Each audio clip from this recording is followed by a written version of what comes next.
Assalaamu alaikum warahmatullahi wabarakatuh. Kabajamtoota hordoftoota maamiltoota chaanaala YouTube Isaaq Ibrahim.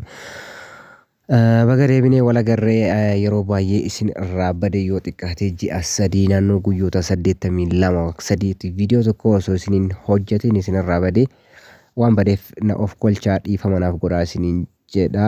Sababa biizii ta'eef badee dhiifama isiniin jecha. Arrallee garuu viidiyoo isin fayyadu baay'ee bareedduu murteessaa akka ta'e viidiyoo addaa isiniif qabadhee dhiyaadhe.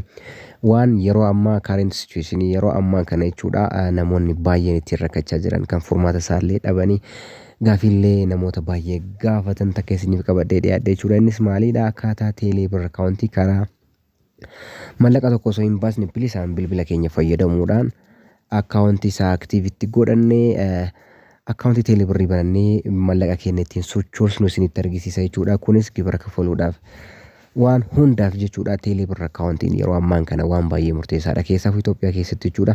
Akkasuma namoota haalarraa hawaalaadhaan haa ta'u kallattii adda addaatiin mallaqa keessan gara biyyaatti ergachuu barbaadaniif jechuudha. Teelee birriin baay'ee murteessaadha. Teelee birriidhaan mallaqni keessa yoo ergame gatiin isaa isiniif ka'a sharafni isaa jechuudha. Walumaa galatti keessaafuu namoota biyya jiran yeroo ammaa kana gibira kafaluudhaaf yeroo itti rakkatantu jira jechuudha. Ana biras dhufanii iddoo hojii kiyyaatti kan na gaafatan anis kan hin gargaaraa jiru jechuudha. Baay'eetu jiru. Kanumaafuu teelee birrii akkamitti akka banan wajjin ilaalla.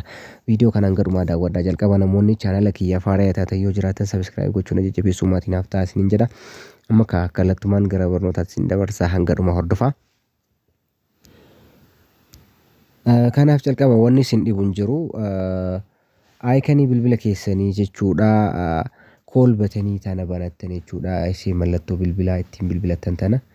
Ishee tana qofa bilbila keessan irratti yeroo tokko kilii gootanii bantanii san booda iddoo urjii kana dhuftanii 227 achi booda mallattoo riqichaa gootaniiti bilbiltuu jechuudha. Directly bilbiltuu.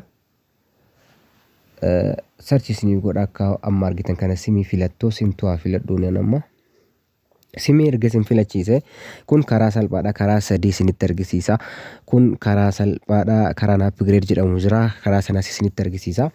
Kanaaf as bira dhuftaniiti lakkoofsa tokko kana kilii gootan jechuudha. Register kan jedhu kana lakkoofsa tokko dan jettuuni san booda ammallee lakkoofsa tokko kilii irra gootanii okay ettanii jechaadha. Amma your request is being processed. Please wait for the confirmation short message from Ethio Telecom jedha. Amma kaa ergaan gabaabaan dijiitii 3 confirmation koodiin jechuudha. Isiniif ergama. Koodiin kun bilbila keessan irratti isiniif ergama. Koodii kana kallattiidhaan message irraa fudhattanii garna deebitu jechuudha. Amma kun messagechi dhufeeti jira. Kun as biratti kabajama mala keenya galmeen keessan kana jedha 468154 kun verification numberii kan ittiin ID keenya jechuudha ittiin active ittiin godhannudha jechuudha. Message sun kan ittiin active godhannu message san bantan keessa isaa seentanii iddoo inni jiru barbaaddanii jechaadha. Message san bilbila keessan keessaa baafattanii sammuutti qabattanii yookaan immoo ni galmeeffattanii jechaadha.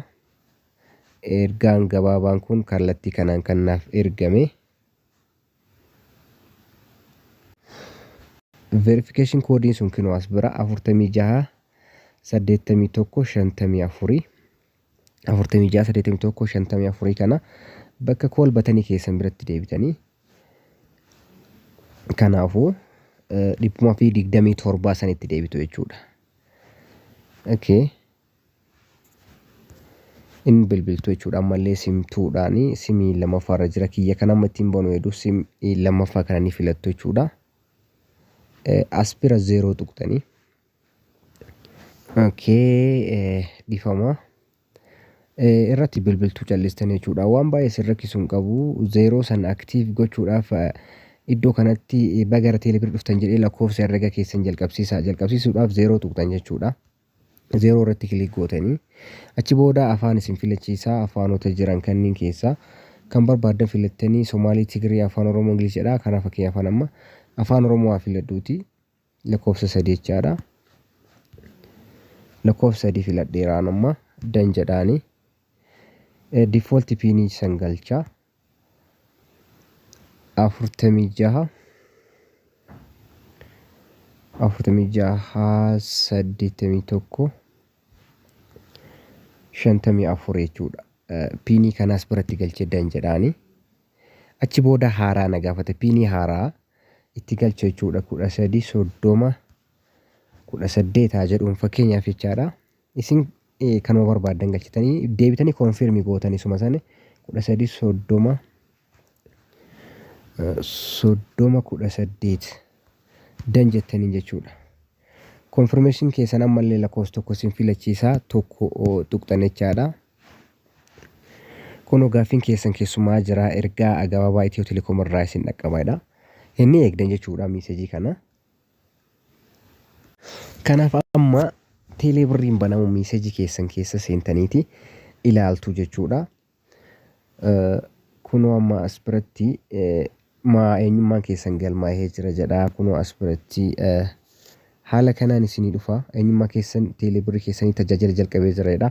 Kanaaf haala kanaan fayyadamtanii kun kutaa tokkoffaadha. Kutaa lammaffaa isaa isiniif qabadee dhiyaadha. Kutaa lammaffaa keessatti Itiyoo Telekoomii Suupper Aappiin tokko jira. Teeleebir kan jedhamu sana akkamitti akka fayyadamtan kutaa itti aanu keessatti akkasuma immoo birrii akkamitti akka galchitan gibira akkamitti akka furuu dandeessan teeleebirrii akkaataa itti fayyadama isaa jechuudha. Kun akkaataa itti banannu akkaataa itti bannu kutaa lammaffaa keessatti kan biraa isinitti argisiisa akkaataa itti fayyadamaa isinitti argisiisa kutaa 3 4 qaba jechuudha.